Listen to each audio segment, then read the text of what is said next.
My name is Marcia Robinson, and we are recording an oral history with Mr. Dick Sollmann as part of the Sweet MUMories Oral History Project to mark the 50th anniversary of the Miami University Middletown, Ohio campus.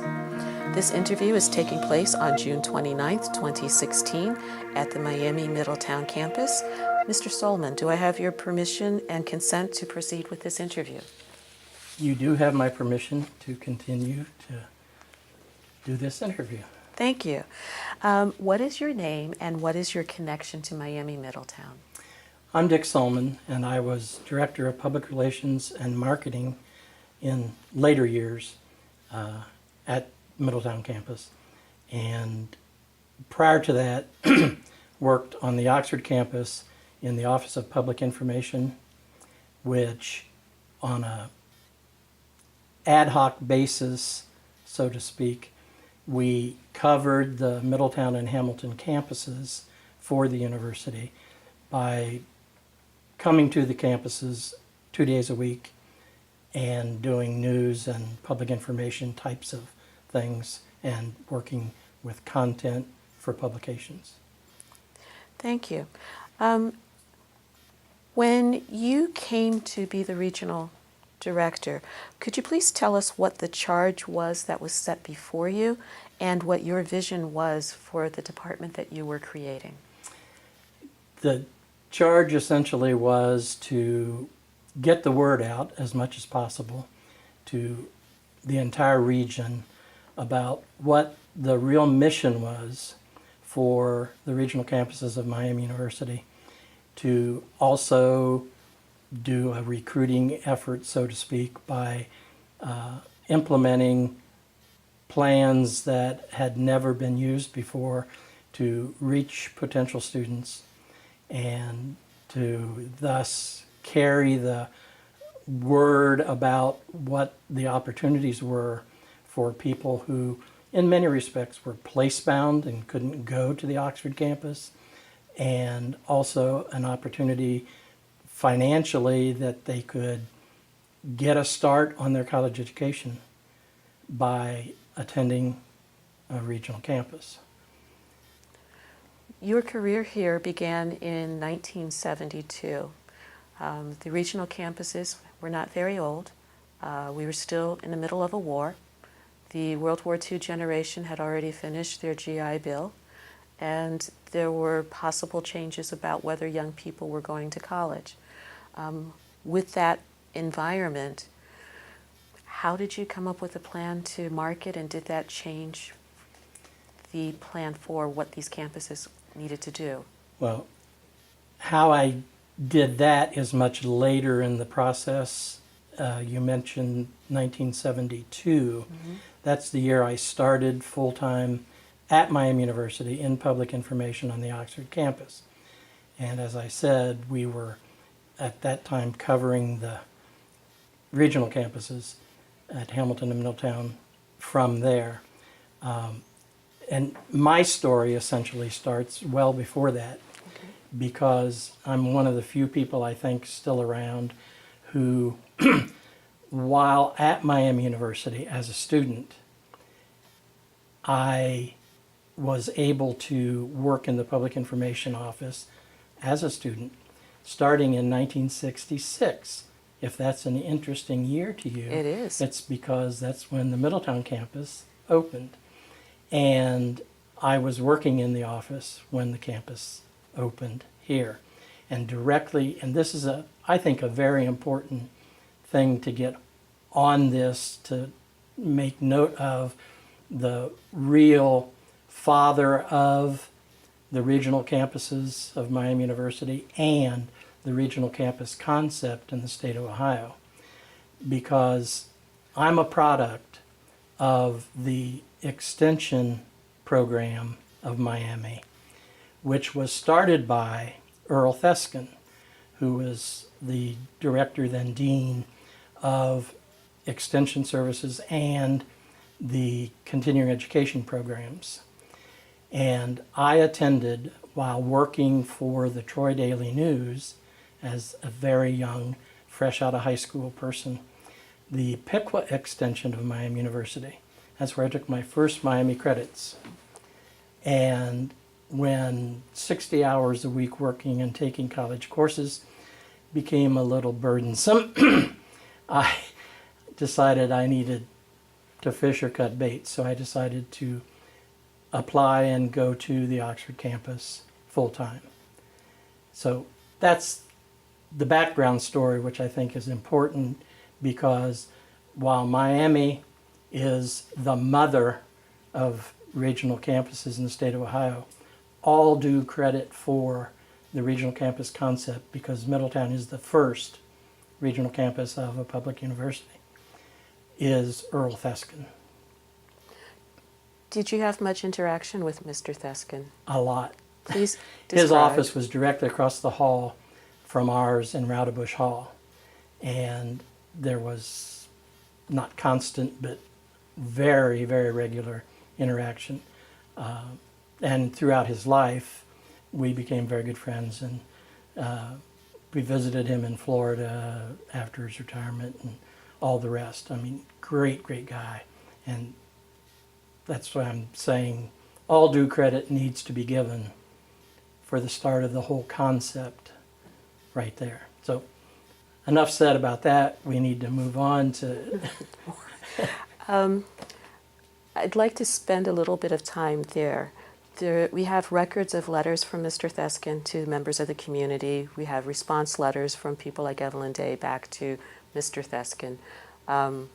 Did you attend any of those community meetings or No. campus meetings? I was a student at that time, and my boss, Bob Howard, who was right there at the beginning for everything also, attended a lot of those sessions, but only because of providing the background for promoting what was going on, developing interest, doing the news stories, working with materials for promoting the effort to raise the money.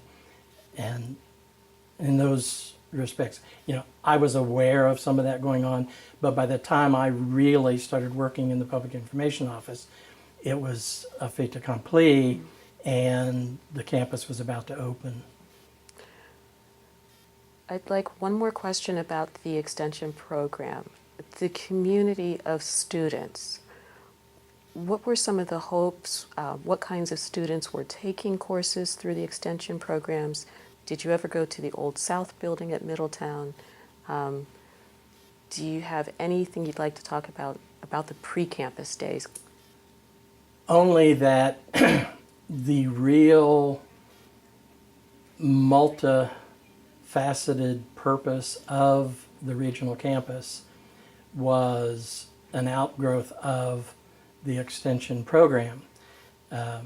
As many people know, but a lot who may see this don't know, Miami started offering extension courses in high schools throughout the Southwest Ohio region because of the dozen public universities at that time in the state. Each one was charged with their area to extend their reach, and so profs from the Oxford campus would drive to Norwood in northern Cincinnati, Piqua, Greenville, Middletown, and offer courses. And the types of people who attended and took classes were the range of students that you see at the regional campuses today. Younger people, people working who wanted to seek improvement in their lives or their careers, housewives, people who were otherwise place-bound economically or for whatever reason and couldn't go on to a full-fledged residential campus. And that has always been at the basis of what the regional campuses were all about, to provide that opportunity and be both not a termination point per se for all, but for many that was the case. And also then to offer the associate degree programs that did provide something in hand in a specific area to make their life better. Do any classmates stand out or any particular professors stand out about that degree in hand, what it meant to them? Not from my own personal experience having taken courses in the extension, but over the years at Middletown, I mean, there are a host of potential stories that I'm sure you'll be capturing from a lot of them. And that's a key ingredient of all this, I think. It's the combination of dedicated faculty and staff at all levels who wanted to see individuals succeed regardless of their circumstances.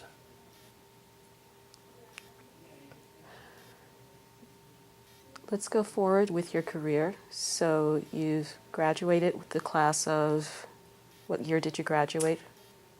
I'm a Miami graduate of 1969, and when I started working then, I began work on my master's degree and finished it in 1980, I think.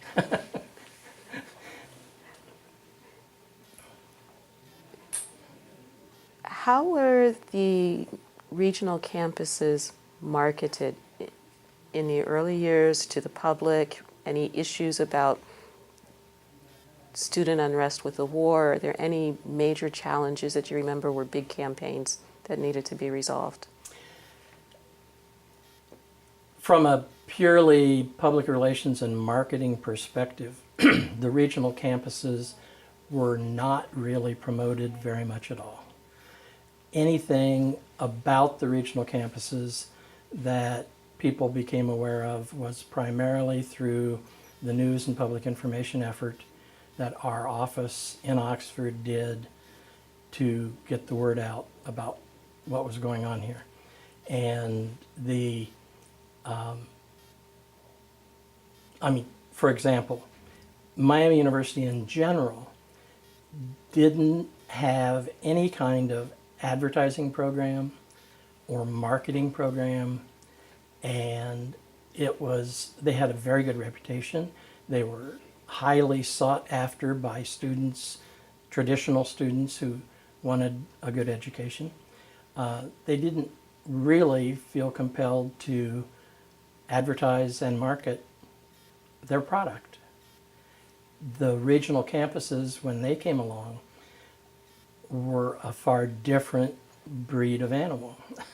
And we needed, at least those of us involved, decided we really have to do some things to generate more interest, not only to increase enrollment, but to let people know the opportunities are here for you living in this area.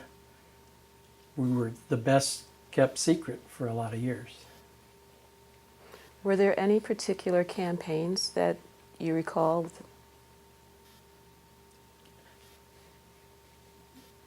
Any campaigns that I saw? Well, I'm not sure I understand what you mean by...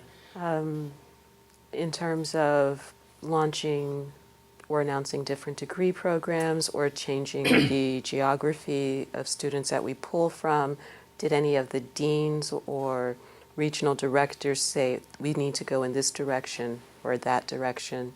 Any major changes?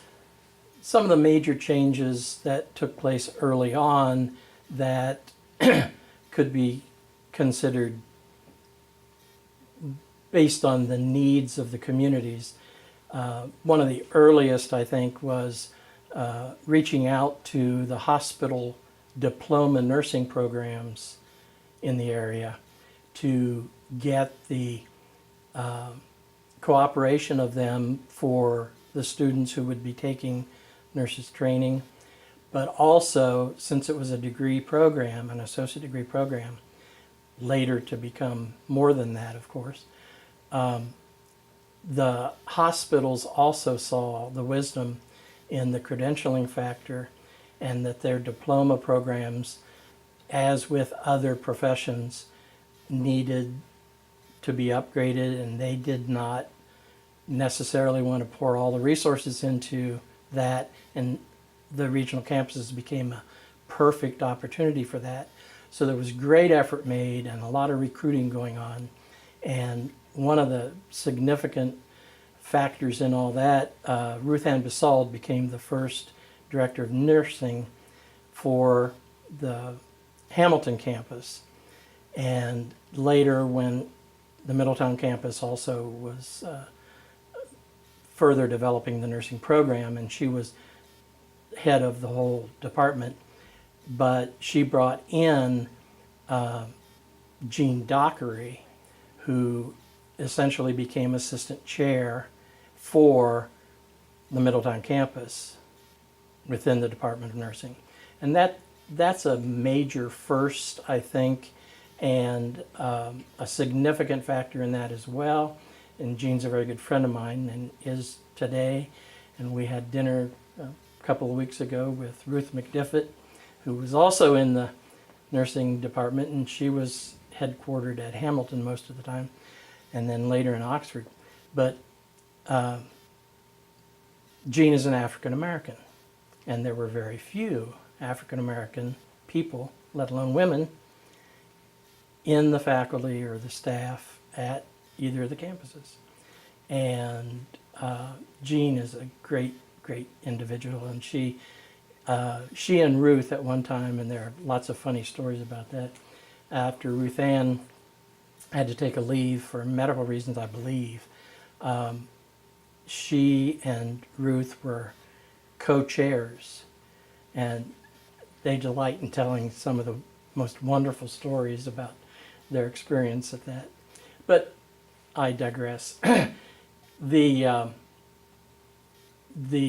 development of the business technology program, the engineering technology program, and the significant ties with those industries. Armco, of course, that later to be AK Steel, was significant in its involvement with the engineering technology program and with some of the equipment, and lots of interaction back and forth, and programs developed specifically for those industries. So there's a host of such stories like that I'm sure the academic folks in those departments will go into greater detail. But it all, that's one part of the story. I say, it's the associate degree program is a significant part of all that. I think one of the most significant academic kinds of stories, and I'm sure that because faculty may not be inclined to speak as openly as someone like me, who always kind of tells it the way it is, some wise old sage once said that politics in educational institutions are the hardest fought for the least gain. And there always has been, and probably exists today, this feeling on the part of faculty members on the regional campuses that they're not fully appreciated or accepted in their home departments on the Oxford campus. There have been many war stories over the years about how people were not encouraged to seek advancement. They either didn't have a PhD, or the circumstances were such that they didn't publish a lot. Well, that's another reason why over the years the regional campuses worked hard at developing, and some of the executive directors will probably hit on that, the component of service and scholarship in promotion and tenure process. And they know far more about it than I do. But to give you one clear example that some people may not mention, the chemistry department at Miami had a series of chairs over the years, and for the most part, the faculty were very senior in the chemistry department. They basically looked down upon the regional campus faculty, and when faculty members here received their rank, and many of them started out at senior instructor rank because they had a master's, they didn't have a PhD, and it was the understanding by the departments that they would never seek tenure track position and improvements in their rank, but that wasn't necessarily the case. I mean, because those things are based on their activity, their scholarship, their work, their, all of that. And Mickey Sarquis, for example, the chemistry person here, was a senior instructor and I think eventually became an assistant professor through lots of hard work, and was kind of stymied and at a standstill, as far as I know, because she couldn't advance because of the department in Oxford. However, fortunately for some of us involved in this enterprise, for the benefit of the campus, Mickey had applied for a lot of grants.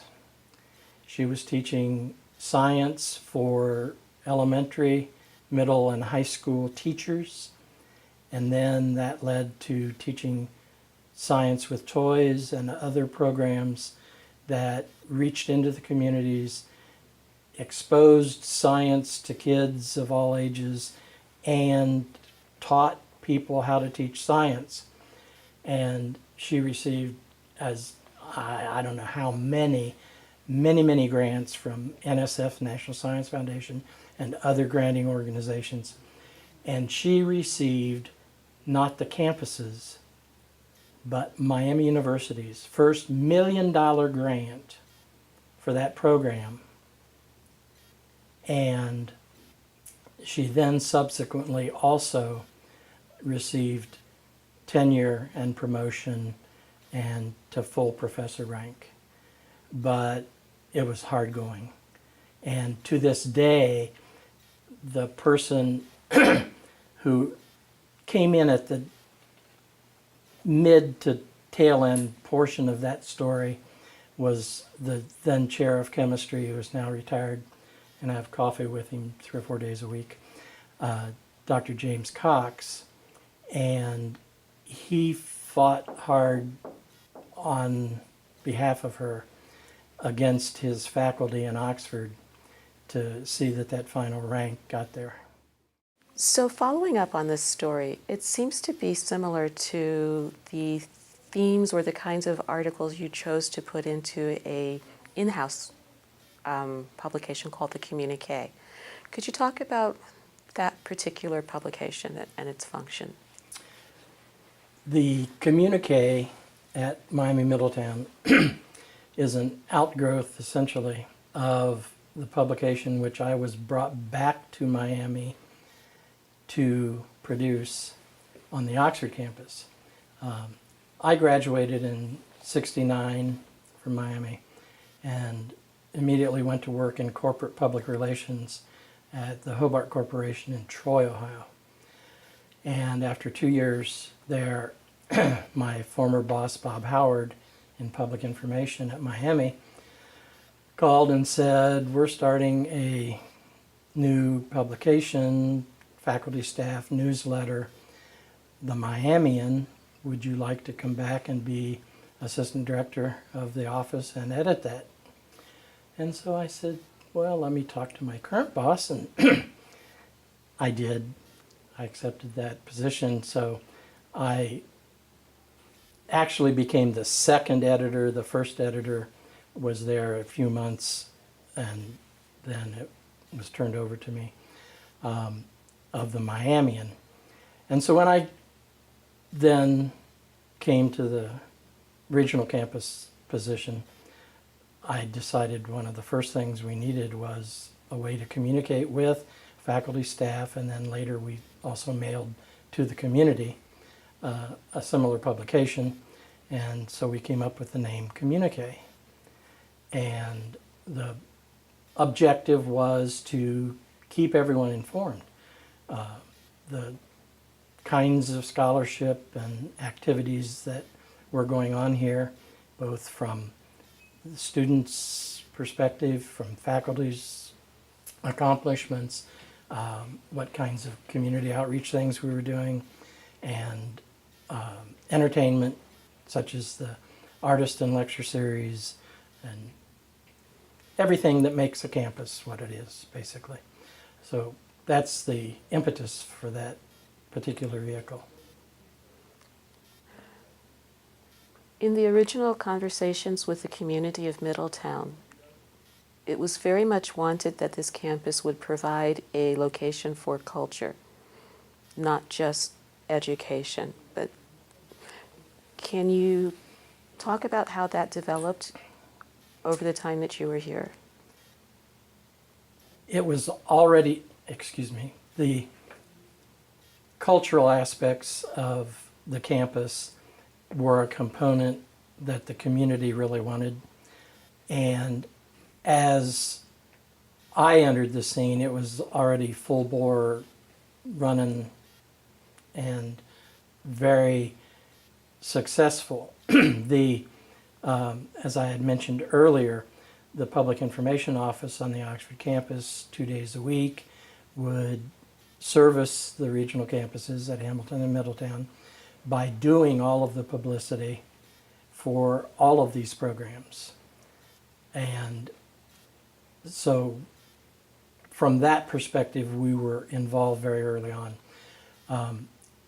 All due credit needs to be given specifically to Claire Easton, who was the first director of continuing education and was the head of the artist and lecture series. And Claire was a dynamo. I mean, she really was well educated. She took her degree at the University of Chicago, I believe, which has what in those days was a major continuing education training facility program. And she knew what she was doing. And she created a host of programs designed on the continuing education side, specifically for area business and industry, for individuals with leisure activity kinds of programming. But her real baby, and she loved it the most, was the artist and lecture series. And she managed also to bring in talent that people in Middletown otherwise would not be able to experience. I mean, from major internationally known opera stars, orchestras, everything you can imagine. In that regard as well, and from a community development concept, she worked with the Casper family. Isidore Casper, a family of attorneys here, Isidore and his sons, were very generous and very fond of Claire and of the program and things that were going on here. And as I mentioned earlier, Mickey Sarkis, the first major grant received, the Casper Lecture Series, which Isidore founded, was the first major and best endowed lecture series that Miami University had. And it was started right here at the Middletown campus. Are there And any? it brought in speakers who covered the spectrum of American politics and social life, and everyone from archly conservative General William Westmoreland to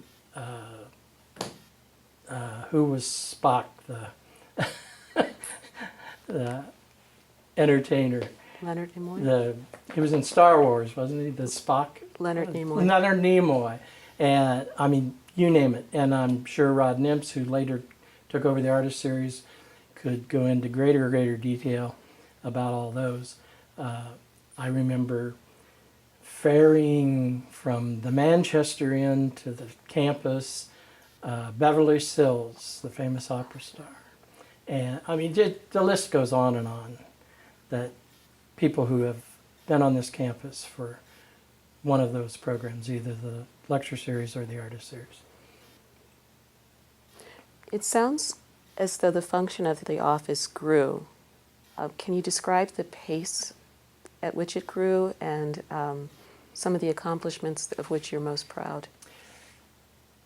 The function of public relations and marketing at the Middletown campus was an ever-evolving, ever-changing thing. It it started with anything and everything that involved communication with the community and with and for the campus and between campuses. And one of the factors was that we were liaison with our own host, just as the faculty had their host department. Our host departments on the Oxford campus, the publications office and the news bureau at that time, we had to report back through each of those and didn't have total autonomy. Sometimes we took more autonomy than probably we could have or should have, but it's always easier to seek forgiveness. If there's a good idea and you can cut through the red tape, why not run with it, was my theory. And not that I did that on my own. Everything that I will refer to as far as the development of the regional campus PR and marketing program, it was a team effort by a lot of people. And when we first started it, it was for the regional campuses, both campuses. And as things progressed and as executive directors, then they were called, not dean of regional campuses, were sometimes not as supportive on one campus or the other that they should have been. And it goes back to the age-old, new guy in wants to make his mark, so they sometimes wanted to do things their way totally, didn't want to share these things. But by way of example, the PR and marketing office, with cooperation and urging of Dr. Governante, who was the executive director of Middletown, and Jack Rhodes at Hamilton, commissioned the Laws Hall and Associates student marketing group that had a really great reputation on the Oxford campus in the School of Business, started by Dr. Maggard, who was in marketing on the Oxford campus business school. And they represented companies every year and did competitive group projects on a product or whatever, a promotional effort for a company. And so we hired them essentially to be their company to deal with for the regional campuses, to develop an image campaign. And many of the things that came out of were, some were strictly from the winning team's efforts. Some were from a team that didn't make the final winning cut. And some were amplifications, if you will, of ideas that they came up with that we massaged and made them our own. The first ever logos for the campuses came out of that.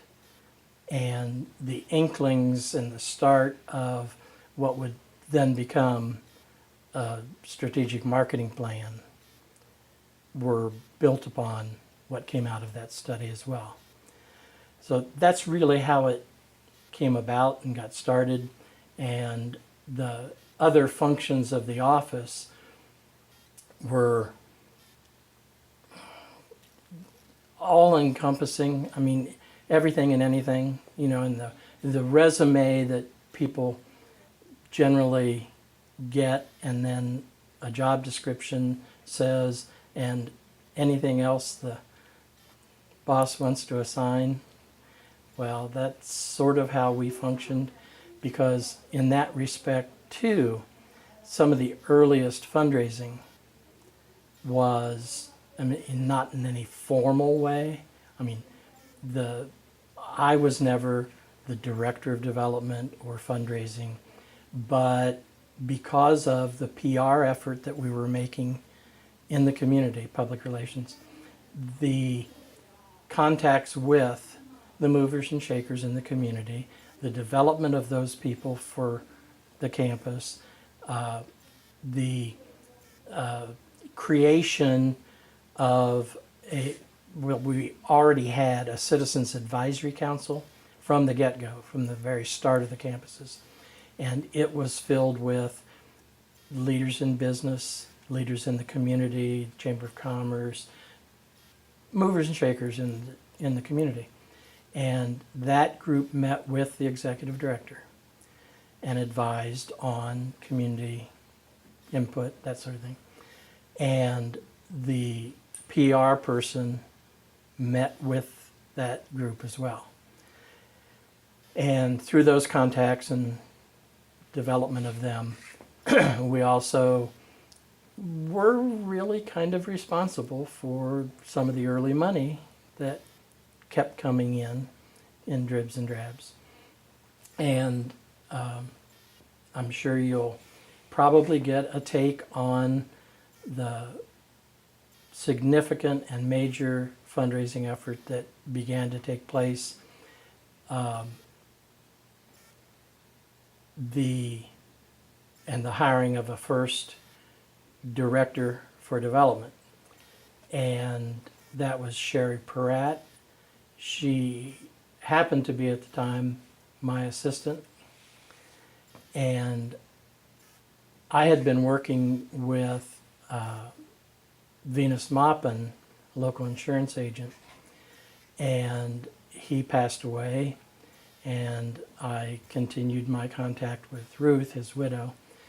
And the first significant gift of any size that came about, I introduced Sherry to Ruth. We sat down and talked, and finally, when I turned it over to her, it became the first and largest gift in the history of the campus. She established a major scholarship fund, and students are benefiting today, and the entire corpus of that gift has yet to come, because it was set up in a trust so that her family would be taken care of until the one person passes away, and then the entire amount comes to the campus. But all of that, I'm sure, will be covered by whoever talks about the development function. But it was myriad, to go back to your original question, that the office did whatever was necessary to present the campus to the community and vice versa. Part of the image that you've projected is one of diversity, both by gender and also by international and ethnic groups. Would you talk about how that part of the Miami Middletown family developed as you saw it? The development of gender equity, racial ethnicity, and one that has not been mentioned is people with special needs as well. I think the underlying, I cannot recall a specific, well, we need to become more whatever.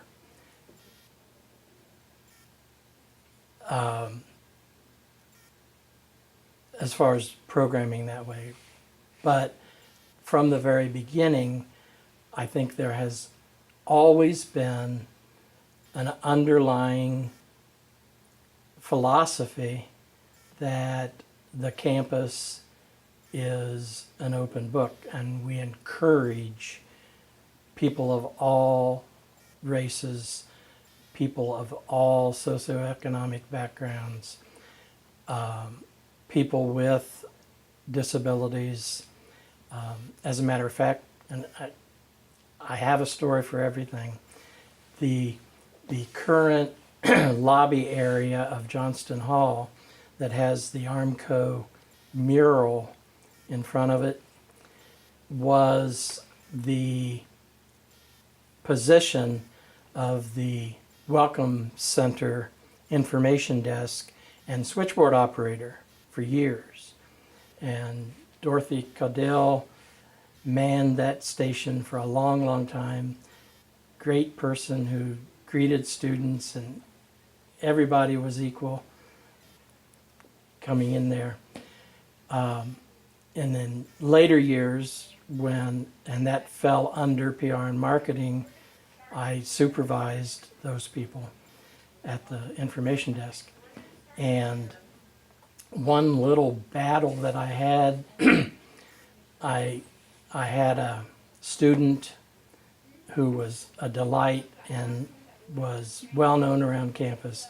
She was spinal bifida and a very small stature person, confined to the wheelchair, motorized.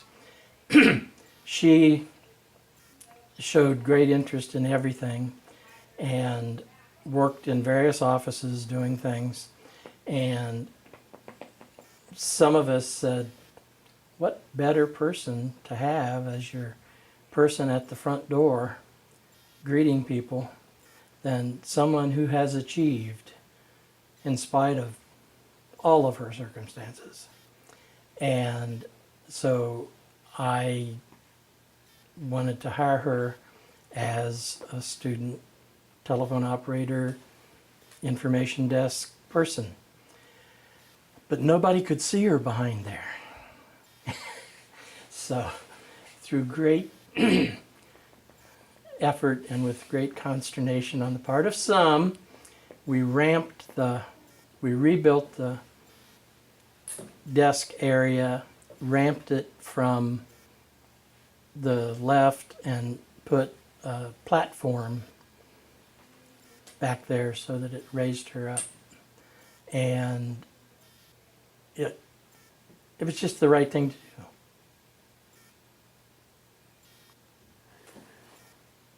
I'm getting a sense that Miami Middletown is a family. And what you are telling me is that's part of the long tradition of the campus.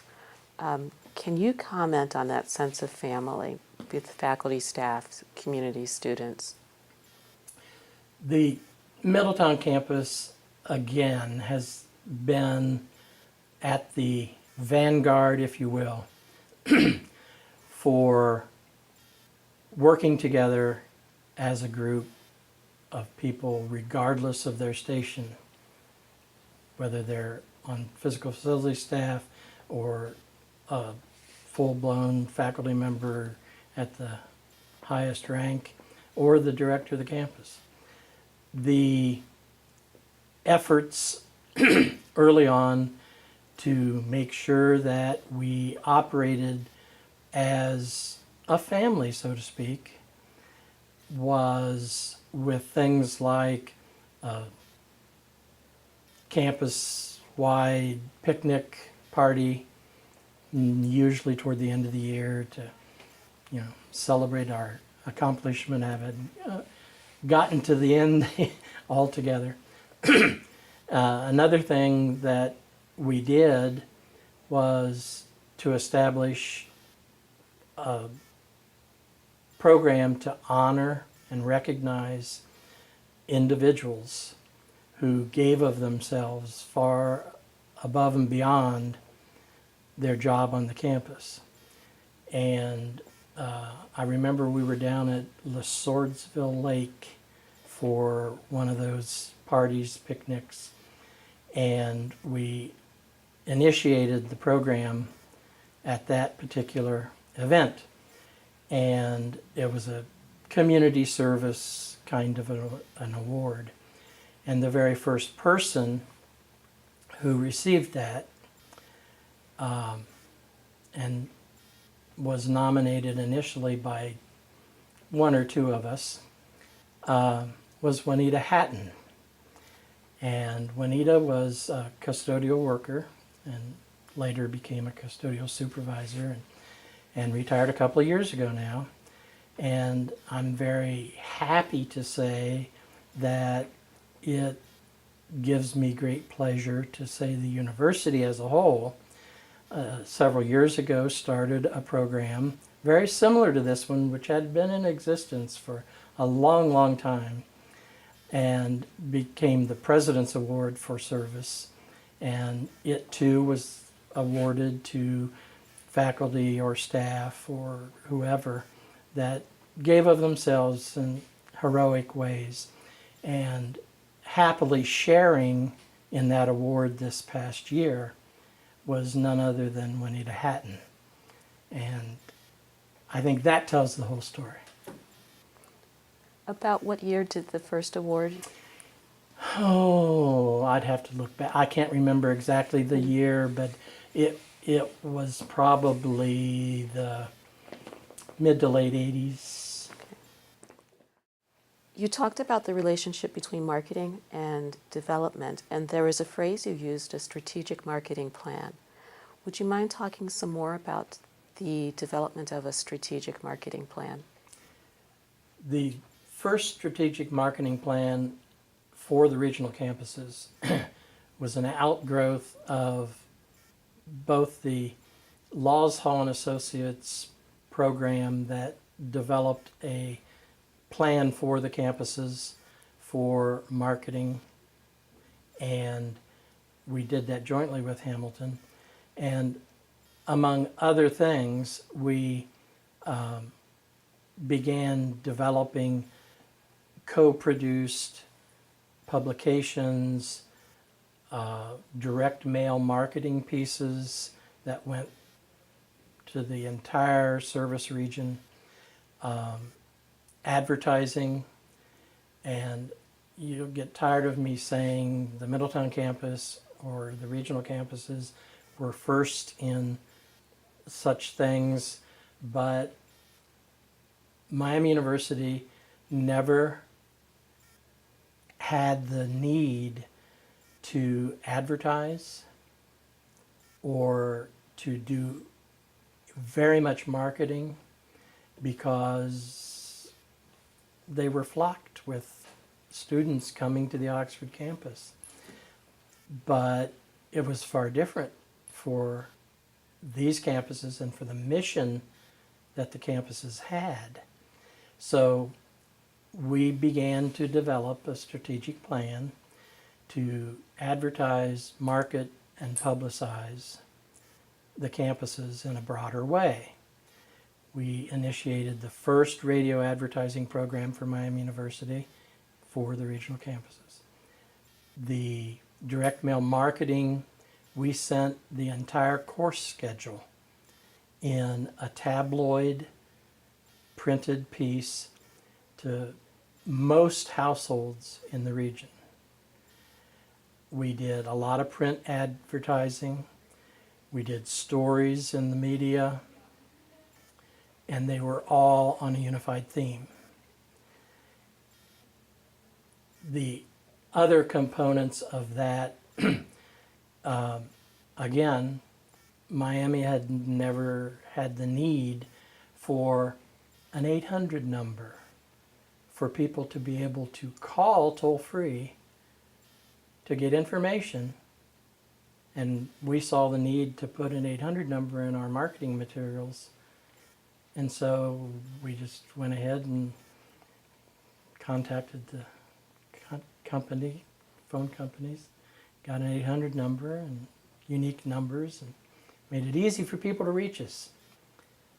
And likewise, there are other kinds of things. And I had very little to do with the nuts and bolts of it, but the concept came out of discussions with the group.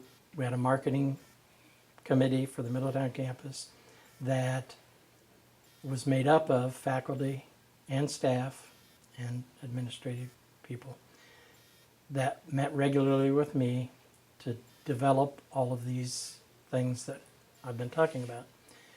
And one outgrowth of that was the need for getting on board with technology in a bigger, better way.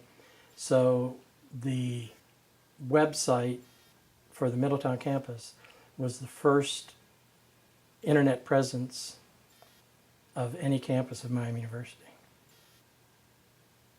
Now, I said, I'm not taking credit for that, but it was an outgrowth of this group program of things that we needed to do to promote the campuses.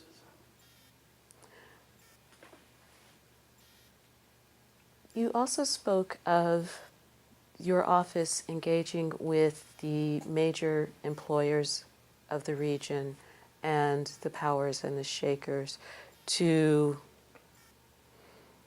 develop relationships with the Miami campus.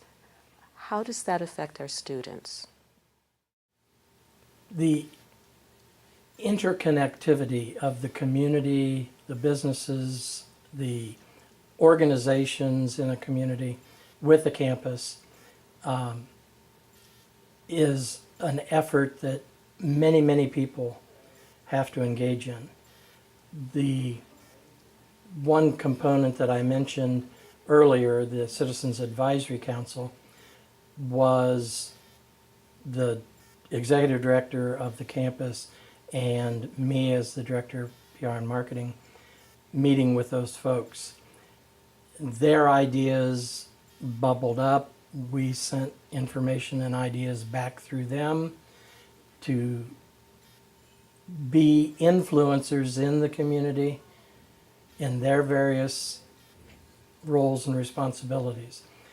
Likewise, each of the technical degree programs had their own advisory groups that worked with, for example, business and industry. The continuing education office also had such a group, and they dealt with some of the same businesses and other organizations to develop programming, to develop new courses.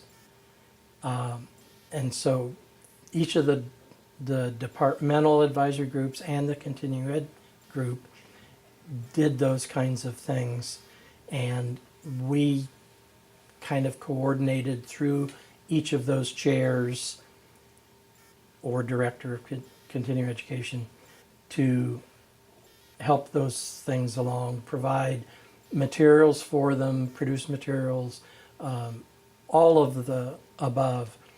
We also became involved in the community on a personal basis by serving on the Chamber of Commerce Board or other community groups and organization boards to keep that pathway open, and encouraged other departments to do likewise.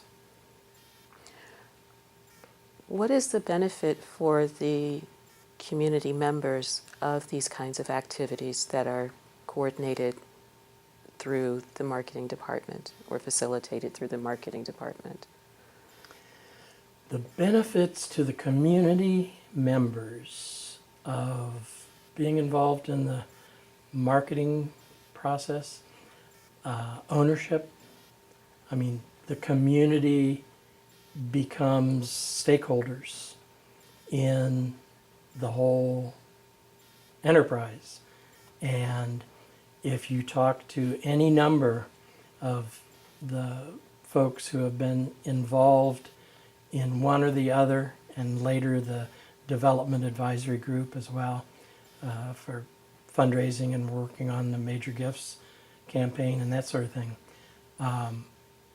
They're the best cheerleaders you can have for spreading the word in the community. And it is a community asset, and they know that.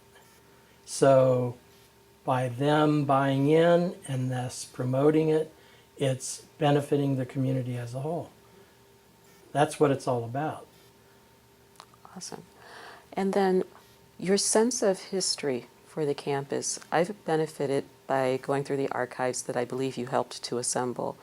Could you comment on why you felt something worth saving here at MUM and your efforts to do that historically? My modest efforts to keep track of the history of this campus are both personal and professional. I have been an amateur historian all my life. I was just born that way, I think. And I've been known as a pack rat.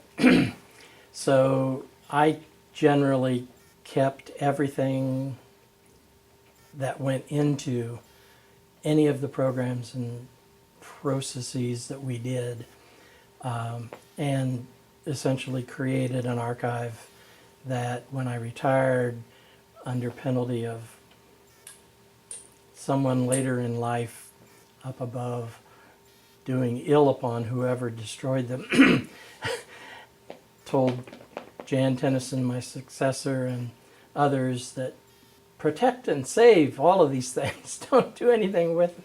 And sent them all boxed over to the library.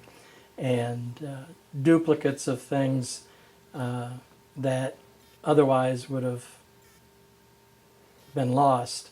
And a thing that I haven't mentioned, which I'm very proud of, the mural in Levy Hall, which is a timeline history of the campus and of the Levy family's involvement in the campus, is pretty much my brainchild. That's one of the few things I'll take a lot of credit for. Tell us more. You can tell us more. It's an interesting story. Elliot Levy, the senior, Mr. Levy, also an attorney in town, was one of the first movers and shakers. And you probably have documented all of the details of the start of the campus and the land being acquired through Armco and all of that. And Elliot was right there, one of the 2 or 3 people who did it all. And then his son Barry Levy, who had become a state senator and carried, on the behest of Lloyd Goggin, the vice president and treasurer of Miami University, the first state funding bill through the legislature, became really good friends of the campus as on the heels of his father, and maintained that throughout his life. And when we were building Levy Hall to house the science departments, he was approached by us to be supportive and that we wanted to do a significant recognition because of the family's involvement. And I remember spending hours and hours and hours sifting through a ton of memorabilia and family photos and promotional photos and everything under the sun. And he offered to us for the mural and the wall timeline anything and everything that we wanted, including the tail fins if we wanted them from his Cadillac convertible that he used in political campaigns, which we respectfully denied.